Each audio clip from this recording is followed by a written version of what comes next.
كان يقول يا شعب كرير بتلان si aanu qayb uga noqono bilicda caasimadda ayaanu controlka ku deeqnay in la dhiso controlka dhismihiisa oo noqon doona barkad laba suuli iyo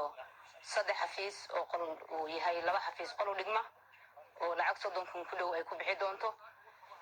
run ahaantii sharaf bay noo tahay inaanu qayb weyn ka qaadano dib u dhiska dalka kuna deeqno waxaan rajaynayaa inaanu dhisme bilic leh oo tayo leh aanu u dhisi doono degmada taliyaha ciidanka booliska Puntland General Muhiidiin Axmed Muuse ayaa soo dhaweeyay xaruntan ay ciidanka boolisku yeelan doonaan dibaad bay noogu farxad noogu tahay inaan maanta ka soo qayb galno dhismahan oo magaaladii maadaama ay controlkii hore soo gaartay in laga soo raro oo la soo fogeeyo si loo sugo amniga iyo waxa galay magaaladuna ay u soo fido runtii farxad weyn bay noo tahay injineerkana waa ku kalsoonahay gacantiisa daabshiir groupna aad baan ugu mahadcelinaynaa ka qayb qaadashada ay ka qayb qaadatay amniga iyo horumarka labadaba shirkadihii hore oo controlada hore dhisayna Nexom iyo Golis iyagana waa u mahadcelinayaa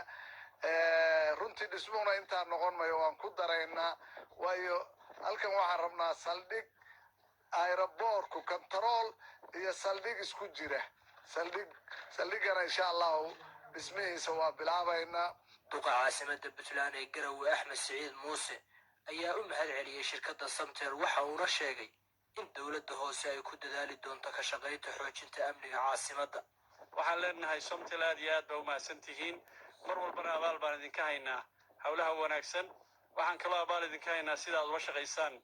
degmada Garowe maamulkeeda iyadana abaal baan idinka haynaa waxa halkan laga dhisi doonaa saldhigyo boolis oo waaweyn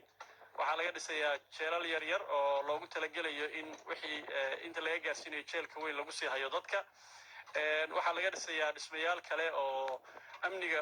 qayb ka noqonaya waxyaabahaas oo dhammi gadaal bay ka dhismayaan laakiin halkan waa halkii loogu talagalay inay noqoto controlka magaalada xafiisyadii loogu shaqayn lahaa marka insha Allah waxaan rajaynaynaa magaaladu way fidaysaa controladuna waxay ka mid yihiin waxyaabaha xanibay hadda magaalada Garowe inay fido ka xanibay laakiin hadda haddaan ka qaadno waxaan filaynaa in magaaladu si xawli u fidi doonto haddii rabbi idmo dhulka qiimihiisuna uu jabi doono aad iyo aad baa u mahadsantihiin Jaafar Macalin Maxamed